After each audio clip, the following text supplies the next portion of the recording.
Hey guys, coming to you with our last video for the World War I unit.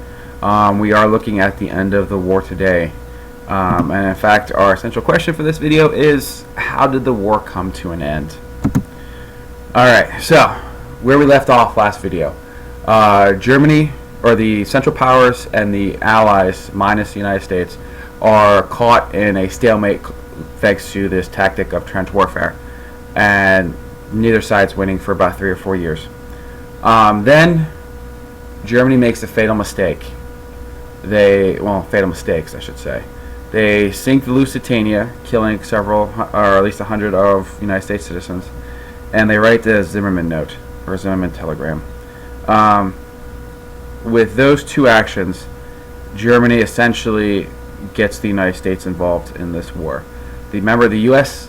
did not want to be involved. We wanted to stay neutral. But thanks to those two things, America gets involved, starts our draft, mobilizes our military, and we get ready for war. So, Germany's terrified at this point when they know the United States is getting involved.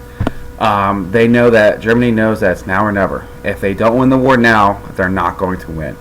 The United States is fresh. We have fresh men, fresh technology, fresh supplies, and if we were to become involved, then it's over. There's no chance that Germany could win. So they need to come up with a new plan, and this new offensive, essentially, it's given birth by Russia. As you'll see in our next chapter, Russia is in the middle of a revolution, a civil war, and with about 2 years left in World War I, Russia pulls out. They're done. They're done fighting. So that frees the German army up to go attack the Western Front. The hope is that they can send their troops from the Eastern Front over to the Western Front, win the battles before the United States ever gets involved. Unfortunately, it's not the case. For Germany, at least unfortunately, it's not the case. In March 1918, Germany gets within 50 miles of Paris, the closest they will ever get to Paris in the World War I. And the United States gets involved. We send our troops over, and within a year, Germany's out. They're done. The last two battles of the war, the Second Battle of the Marne, Second Battle of the Somme, Allies win both of them thanks to the United States, and that's it. The German military leader, General Ludendorff, knows it's over. There's no chance that the German military can win. So he asked for peace. So German sailors in Kiel mutiny. Workers and soldiers join them. They know that the German military is giving up, and they don't want to give up. And so they try and mutiny to rebel against that idea of giving up, but they are not successful. Emperor Wilhelm II leaves Germany November 9th. He runs away, essentially. And in his place, a democratic republic is created. So a government for the people and by the people kind of thing. And at 11 a.m. on the November 11th, 1918, an armistice day is signed. Some of you guys may remember this date because the 11th of November is generally considered Veterans Day, in honor of our military veterans. But in actuality, it got to start as Armistice Day, because on the 11th hour of the 11th day of the 11th month, an armistice is signed. Okay, so once the Democratic Republic in Germany is created, you're going to have many Germans who are unhappy with the situation, mainly in particular radical socialists. So they are going to, in response, create a German Communist Party, and they will attempt to seize power in Berlin and Munich, two very big cities in Germany. However, the Social Democrats, the ones who are in charge of the government, have the army support and are able to crush the communists. No worries. The Austrian-Hungarian Empire has trouble. Ethnic people push for their own nations. That's that sense of nationalism coming through. So, in response to the end of the war, Austria, Hungary, Czechoslovakia, and Yugoslavia are all newly created republics. We have 4 brand new countries coming out of this empire. Mainly because the empire can't hold itself together anymore, so the 4 of them separate and become brand new countries. So hopefully with this idea you can see that with the end of the war, Europe is starting to redraw itself, if you will. We're getting brand new European countries, and we have a whole brand new map of Europe essentially after this war is over. A couple settlements though for peace.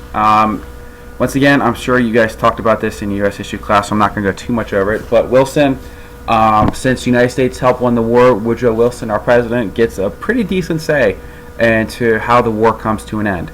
And he comes up with 14 points. And he includes things like reduce armaments, like get rid of as much military weapons as you can. Just keep enough to protect yourself, and that's it. You don't need any more than protection. Self-determination. People should be free to choose their form of government. If they want an empire, they should be able to have an empire. If they want a king, they should be able to have a king. If they want a president, a democracy, then that's what they should be able to have. He has a vision of a new world order based on democracy and international cooperation. As you will see, that will become the League of Nations. And then he arrives in Europe by cheering crowds of supporters. So Woodrow Wilson was very popular to the European people because he essentially helped end the war. If it wasn't for the United States getting involved, the war may still have been going on at this point. A couple other things that he proposed. End to secret treaties. Freedom of the seas. Reduce national armies and navies. I just kind of said that a little bit. Just peace. So no punishment for anybody involved. Even for Germany or Austria-Hungary or Serbia, Bosnia, anybody. No punishment. Just let everybody be at peace. And then League of Nations, which, as you guys will know, would be the United Nations before the United Nations. However, the United States had it easy. We didn't have any damage done to our country, so we didn't really take anything personally with this war. However, the leaders of Europe, the Allies, did take it personally because their nations were the ones that were destroyed. And in this case, Great Britain's David Lloyd, he's the Prime Minister. He wanted Germany to pay for the war, financially speaking. France's Georges Clemenceau, he wanted Germany stripped of all weapons. He wanted them to pay back the money. And the Rhineland, as you'll see in a minute with the map, to act as a buffer, a demilitarized zone. And Italy, they played a minor role, so they didn't really get much say. They wanted Germany to pay, financially speaking, but they didn't really have much say in this peace conference. And then Wilson, his end goal was the League of Nations. So even though he had 14 points, he really only cared about one of them, and that was the League of Nations. So he compromised on the other 13, to get his one League of Nations going. For right or for wrong. Now, the treaty that's set and the treaty that we'll work on in class is called the Treaty of Versailles. It's that really nice castle in France, right outside of Paris. Now, the United States refused to ratify the treaty because of the fact of the League of Nations, the League of Nations clause. So, we did not ratify the treaty, nor did we become a member of the League of Nations. And in many ways, that's why it failed as well. The treaty is signed by everybody else on January 25th, 1919. So the war officially comes to an end January 25th, 1919. And that is where we're going to end here for the video.